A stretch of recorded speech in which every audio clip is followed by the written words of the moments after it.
the war in Gaza since those initial weeks of the conflict. I think that'll change now as he tries to frame exactly what's going on there. But reports out of this morning that ceasefire talks broken down there in Cairo, so they may not get that in place for Ramadan as they had hoped.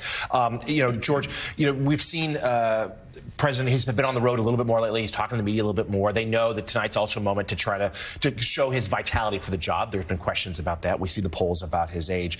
And I think tonight, certainly he'll draw contrasts with Donald Trump, whether or not he mentions Trump by name. But he also needs to make a positive case for the next 4 years. And that's something that some Democrats say he hasn't really done. How would you recommend it? Well, I just think, I agree with everything Lana said. He's got to be empathetic. He's got to be himself. I think at the end of the day, he doesn't have to do a hard sell. He does have to get out there. He just has to be normal. And the reason that's all he really has to do is Trump won in 2016 because Hillary was the issue.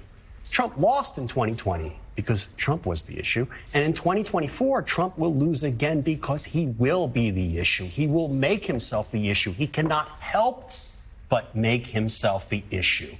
And what Biden needs to do is just basically say, that guy's crazy. He doesn't have to refer to him by name. He just has to say, the guy's nuts. Let's be normal, America. That's the theme of this campaign, I think. To that point, Joe, Wall Street Journal op-ed page, the top, GOP's third gamble on Trump. Republicans are elevating the one man who could lose to Biden, getting at exactly what George is saying, that Biden may just step back and let Donald Trump do his thing. Yeah, exactly. And by the way, it's very interesting. Let's be normal. The original lyrics to Prince's Let's Go Crazy. Oh, wow. Just last second of the studio, he switched it. He said, I think this may have a bit more of an edge. It was a good tweak. It probably was. Yeah. Let's Go Crazy. A little better dance. Hard to dance. Let's be normal. Unless you dance like that. It's crazy. It's crazy that's where we are, that it's such a low bar to be normal. But that's what Donald Trump does. And again, that's what Nikki Haley's warned him about, the Wall Street Journal editorial page, time and time again. The Republicans have selected the only guy that can lose. But he can. But I think it is going to be important. There's just it's such a short attention span. I think he does have to hammer some of the things that he's accomplished. And he does have to show the contrast. You talk about student loans. People are frustrated. You interview people. Oh, well, he promised he was going to cut it. You need to explain how Trump's Supreme Court actually overruled him, and he's still trying to get student loan relief. There are black voters who are upset about the Civil Rights Act not being passed. He needs to explain. It was the Senate that refused to do that. And you can go down the long list. I mean, it's a study of contrasts. And in that study of contrast, you've got to line it up for the people. We did this, they did that. We're for this, they're for that. And, of course, the most dramatic example of that is abortion rights. Oh. I mean, that is going to be the number one issue for many voters this November. I do think that if the Biden campaign can do the job right, things are going to shift over the summer.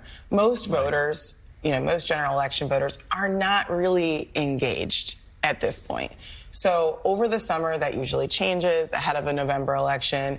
And once Democrats, especially younger, and I believe black voters, progressive voters, non-white voters, once they start seeing more of Donald Trump and remembering what that experience was like, from the escalator and talking about Mexicans as rapists down to killing Americans in a pandemic, they probably are going to come home, I believe, and turn out.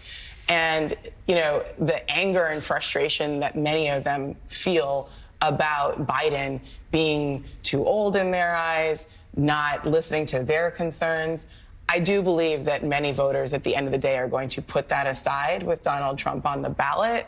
You just don't want to take that for granted. Right. And it is the Biden campaign's responsibility.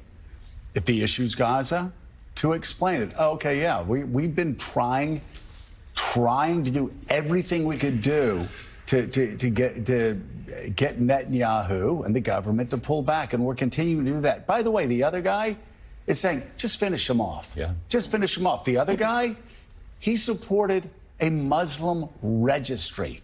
So if you were a Muslim, you and your child would have to register with the United States government and law authorities.